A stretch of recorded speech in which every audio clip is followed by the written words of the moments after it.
Hi guys, si Ibony Chupayeng to, no? If your first time to tune into my channel, subscribe naman po. Supportan natin ang Ibony Chupayeng hanggang sa maging 1,000 subscriber channel tayo.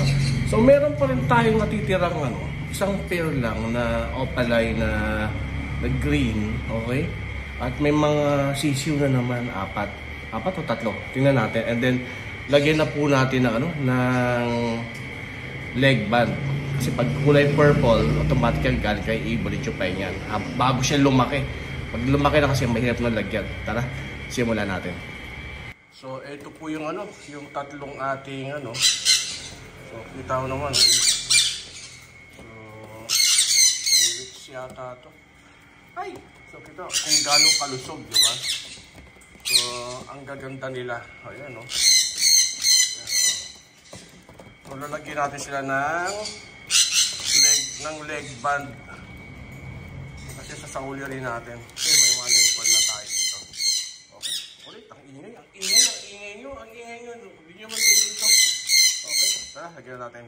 Ito po, nilalagyan natin ng leg band, wala tayong tripod so madali lang yan habang maliit pa lang sila kasi mahirap na lagyan ng leg band kapag malaki na. At saka isang proof yan na talagang siya galing sa aviary o talagang galing sa breeding siya kasi bawal po kapag yung galing sa wild, di basta-basta tayo nanguhuli, so mga successful breeding po natin yan. Okay, tara, tuloy na natin. Kailangan sa camera lang, isang kamay na hawakan na lang. So medyo nahirapan tayo na maglagay ng leg band na kasi ang lalaki ng paa na, kaya nakapaglagay pa rin naman tayo. Ayan, tayo.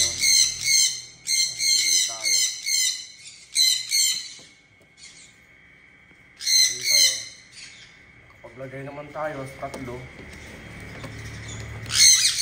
Talagang malaki na sila. Hindi isang malaki pero iba, laki ng paa nila. Oo. Successful naman. So tatlo ulit.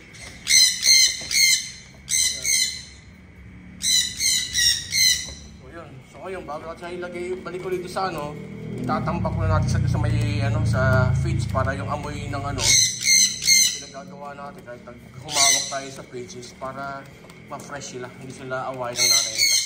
So yan po, so after na medyo na-stress sila dahil nilagay natin yung leg band at para yung amoy is mawala sa kanila yung amoy ko, yung kamay ko. So kahit naghugas tayo sa kanilang feeds is binabad mo natin sa kanila para hindi sila away ng nanay na tatay nila. Okay? So yan po, yan na po ang ating quick short tuloy. Quick short video po para sa ating natitirang albs na orange green opaline pero anak ng anak hindi natin ma-dispose. Dispose natin ulit itong mga anak niya. Okay po? Please don't forget to subscribe kay Ibony Chupayeng po. Happy weekend!